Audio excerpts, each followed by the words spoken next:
Good morning 8th class बच्चों। आज हम आपकी हिंदी व्याकरण वाटिका हिंदी 2 का पार्ट 21 पढ़ेंगे। सेकेंड टर्म का ये पहला लेसन आपका है अव्यय। आज की डेट कोटेशन इस पर डालिएगा 23/11/2020। कोटेशन डालिएगा, गुरु का अनादर ही उसका वध है।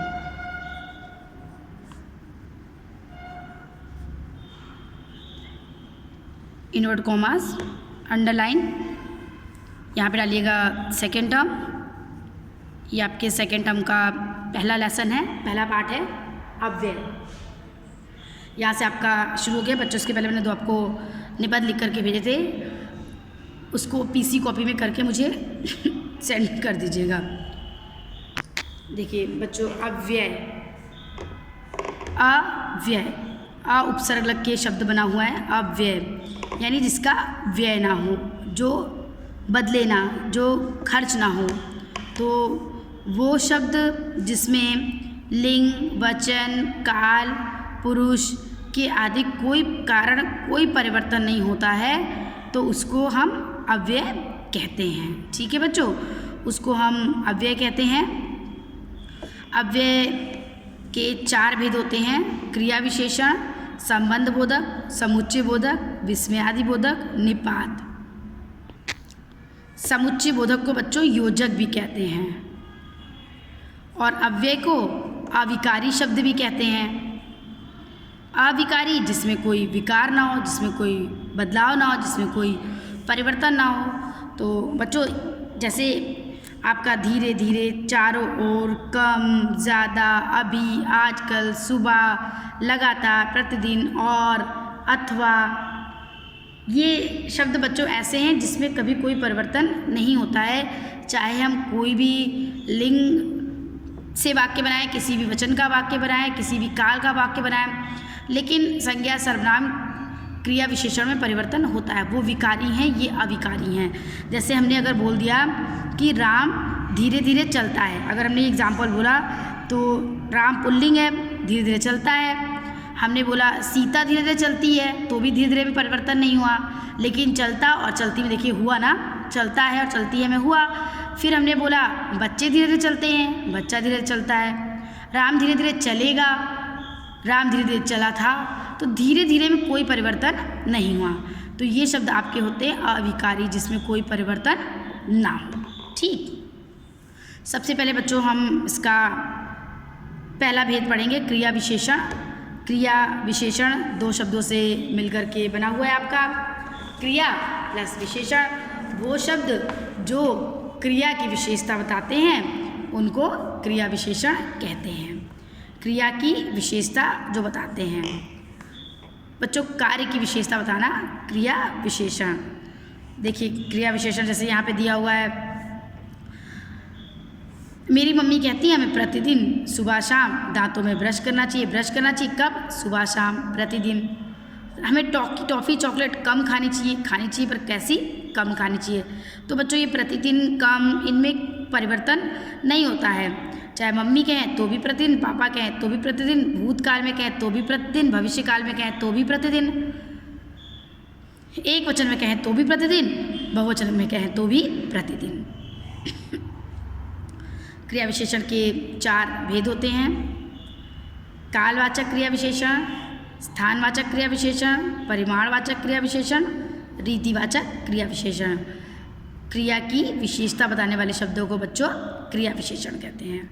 जैसे कालवाचक क्रिया विशेषण, जिन शब्द से क्रिया के होने या करने के समय का बोध होता है, या जो समय की विशेषता बताते हैं, तो वो आपका कालवाचक होता है। जैसे आज दिन भर वर्षा होती रही, मैं प्रतिदिन, तो दिन भर, प्रतिदिन। दादाजी सुबह टहलते हैं, टहलने की विशेषता है कि वो सुबह टहल रहे हैं।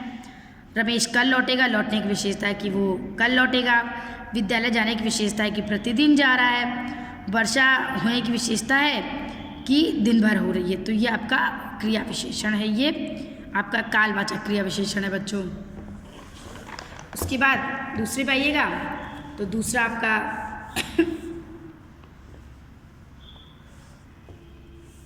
स्थानवाचक क्रिया विशेषण वे शब्द जो क्रिया के स्थान से संबंधित विशेषता का बोध कराते हैं वो स्थानवाचक होते हैं। जैसे यहाँ पर देखिए दिया है, यहाँ वहाँ, पास, दूर, ऊपर, नीचे। तो स्थान, उसमें समय के बारे में बताया गया, इसमें स्थान के बारे में बताया गया। जैसे वह ऊपर बैठा है, हम बोलेंगे कहाँ बैठा है, तो वो ऊपर बैठा है, यानी बैठने की जगह ऊपर है। वह पास में है कहाँ है, पास में। वो दाहिने बैठा है, वो बाएं बैठा है। तो बैठने की स्थान संबंधी विशेषता का पता स्थानवाचक क्रिया विशेषण से चलता है। इसके बाद बच्चों आपको जो तीसरा है वो है आपका परिमाणवाचक, जो क्रिया की मात्रा को बताता है कि मात्रा, बूंद बूंद घड़ा भरता है, भर रहा है घड़ा, लेकिन बूंद बूंद, उतना खाओ जितना पचा सको। तो यहाँ पे भी क्रिया की विशेषता मात्रा से बताई गई। मेरे पास पर्याप्त धन है, कितना धन है, पर्याप्त धन है। ये आपका बच्चों परिमाणवाचक क्रिया विशेषण है। फिर उसके बाद आपका आता है रीतिवाचक, जो क्रिया की रीति संबंधी विशेषता को बताता है। नियम, क्रिया कैसे हो रही है उसके बारे में बताता है, तो उसको रीतिवाचक कहते हैं।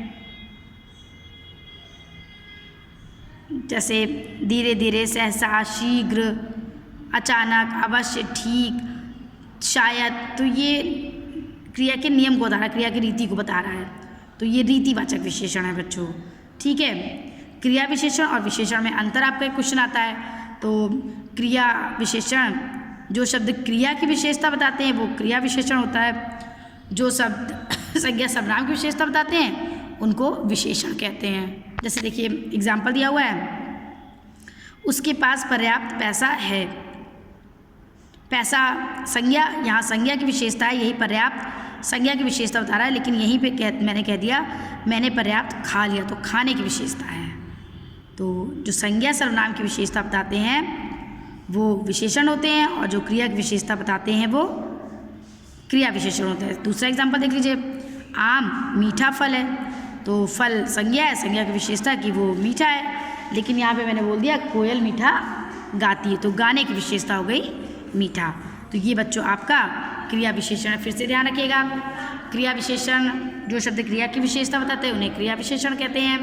क्रिया विशेषण के 4 भेद होते हैं आपके, कालवाचक, स्थानवाचक, रीतिवाचक, परिमाणवाचक।